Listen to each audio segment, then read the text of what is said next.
আসসালামু আলাইকুম। তো আজকে হচ্ছে যে রুম থেকে চলে আসলাম হচ্ছে যে আপনার বুকিত বিন্তাঙে। এখানে মূলত একটা কারণ আছে আসার। তো অনেক দিন রুমের খাবার খেয়ে খেয়ে মুখের রুচি হারায় গেছে।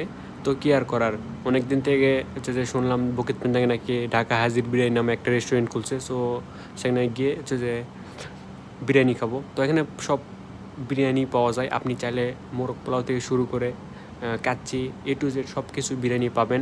আর তাদের প্রাইস লেভেলটাও অনেক কম, মাত্র 18 রিঙ্গিত। আপনি যে কোনো বিরিয়ানি খান না কেন, কাচ্চি বা মোরগ পোলাও যে কোনোটাই খান না কেন, আপনি কিন্তু 18 রিঙ্গিত দিয়ে খাইতে পারবেন। তো মূলত যারা হচ্ছে যে বিরিয়ানি পাগল আছেন, তো আমি বলবো বুকিত বিন্দাঙের ঢাকা হাজি বিরিয়ানি এই রেস্টুরেন্টে আসেন। সো আমার এই ভিডিওর ডিসক্রিপশন বক্সে লিঙ্ক দেওয়া থাকবে, মানে লোকেশন দেওয়া থাকবে। আপনি চাইলে এখানে এসে তাদের বিরিয়ানিটা খায় দেখতে পারেন কোয়ালিটি কীরকম।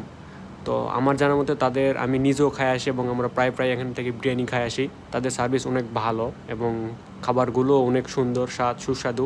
তো আপনি চাইলে এখানে এসে বিরিয়ানিগুলো খাইতে পারেন। আর আপনি তো দেখতে পাচ্ছেন আমরা হচ্ছে যে মোরগ পোলাও প্লাস হচ্ছে যে কাচ্চি নিয়েছিলাম। তো আমি হচ্ছে যে মোরগ পোলাওটা একটু বেশি পছন্দ করি, এই জন্য আমি সবসময় মোরগ পোলাওটাও খাই।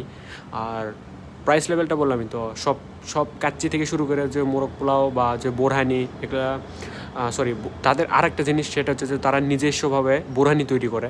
তো অনেকে হচ্ছে যে ঢাকাতে কিন্তু বোরহানি খাইছেন বা অন্যান্য জেলাতে যারা আছেন বোরহানি খাইছেন। সো তারা কিন্তু নিজস্বভাবে বোরহানি তৈরি করে। আপনারা কাচ্চি বিরিয়ানির পর বা মোরগ পোলাও খাওয়ার পর বোরহানিটাও টেস্ট করে দেখতে পারবেন, অনেক সুন্দর।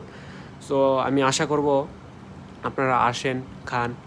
কুয়ালালামপুরে বুকিত বিন্দাঙে অবস্থিত তাদের রেস্টুরেন্ট। আমার এই ভিডিওর ডিসক্রিপশন বক্সে লোকেশান দেওয়া থাকবে, আপনারা চাইলে আসতে পারেন। ওকে, থ্যাংক ইউ। আর তাদের সব কিছুই সার্ভিসটা অনেক ভালো লাগছিল আমাদের, এবং খাবার পরিবেশনগুলোও ভালো এবং খাবারের স্বাদ অতুলনীয়।